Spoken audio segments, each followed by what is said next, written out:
تو ابو ذر غفاری رضی اللہ تعالیٰ عنہ علیہ السلام نبی علیہ السلام کے لاڈلے اصحاب میں سے تھے. صحیح بخاری میں ان کے قبول اسلام کا پورا واقعہ موجود ہے.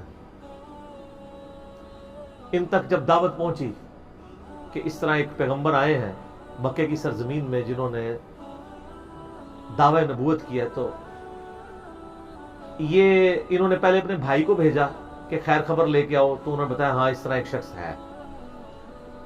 پھر یہ خود رخت سفر باندھ کے نبی صلی اللہ علیہ وآلہ وسلم کی خدمت میں حاضر ہوئے مکہ شریف میں.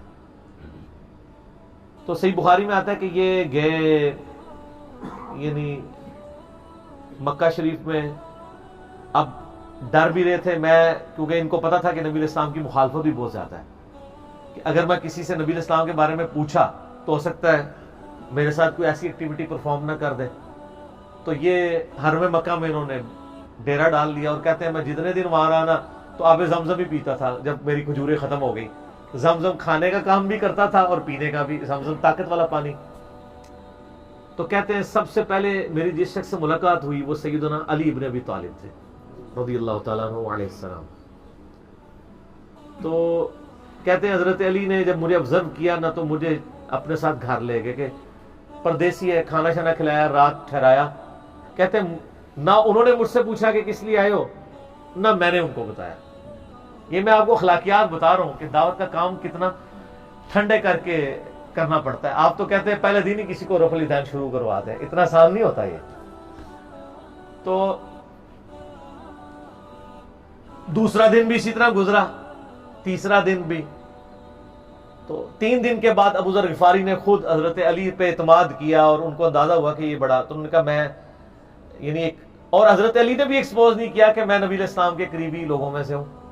تو ان کا کہ مجھے تم ایک اچھے انسان لگے ہو تو میں اس کام کے لیے آیا ہوں، تو تم مجھے گائیڈ کرو محمد ابن عبداللہ کے بارے میں ان سے ملنا چاہتا ہوں صلی اللہ علیہ وسلم. تو سیدنا علی نے کہا کہ واقعی وہ تو اللہ کے پیغمبر ہیں، اور اس طرح.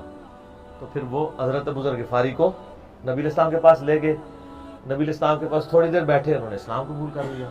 اور سر اسلام کیا قبول کیا، اتنا اعلیٰ درجے کا ایمان. نبی علیہ السلام فرمایا تم اپنے قبیلے میں واپس چلے جاؤ، جب مکے میں ہمارا غلبہ ہوگا یا کوئی اللہ تعالیٰ راہ نکالے گا، ابھی تو جو بھی اسلام قبول کرتا ہے اس کی پھینٹی لگتی ہے، تو میں کوئی نہ کوئی تمہیں مطلب بتا دوں گا، ابھی تم اپنا ایمان پوشیدہ رکھو، اپنے علاقے میں چلے جاؤ. ان کا یا رسول اللہ ایسے نہیں ہو سکتا.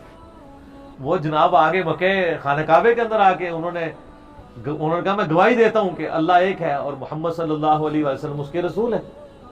تو مشرکین عرب ان پہ ٹوٹ پڑے، خوب مارا. حتیٰ کہ عباس بن عبد المطلب جو اس وقت تک مسلمان نہیں ہوئے تھے، نبی علیہ السلام کے چچا تھے، لیکن چونکہ بنو ہاشم سے تھے، اور بنو ہاشم آپ کو پتہ ہے متولی تھے کعبہ شریف کے، انہوں نے اپنے آپ کو ابو ذر غفاری کے اوپر گرا لیا کہ تاکہ ان کو کوئی مارے نہ. انہوں نے کہا تمہیں پتہ نہیں یہ قبیلہ یعنی غفاری قبیلے سے تعلق رکھتا ہے، تو اس کے قبیلے کے لوگ آ کے یہاں پہ لڑائی کریں گے ہم سے.